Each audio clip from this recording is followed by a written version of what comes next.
Welcome to Homework Lib. We're going to be given a reaction for hydrogen chloride and oxygen to react to form water and chlorine according to the following valence chemical reaction, and we're going to see what happens upon a perturbation.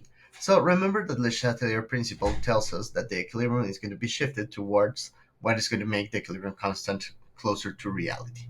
So in this case, our equilibrium constant would be equal to the concentration of water squared times the concentration of Cl2 squared divided by the concentration of HCl to the 4 times the concentration of oxygen that we're going to have in our vessel.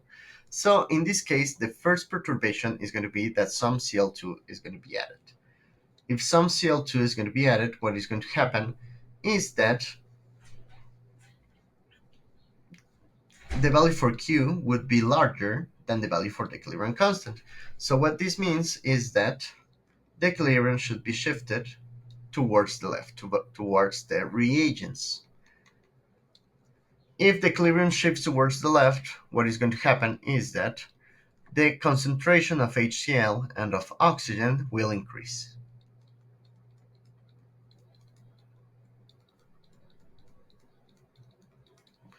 Of the reagents in this case.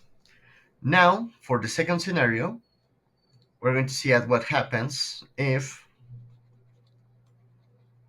some oxygen is removed.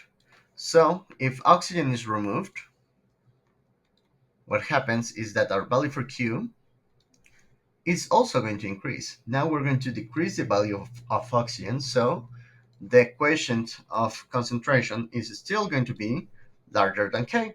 We reduce the quantity of one of the reagents. So upon reduction of that quantity, the value for K is going to increase, right? We're dividing by a smaller number. So the equilibrium is still going to be shifted towards the left. So that means that the pressure of HCl is going to increase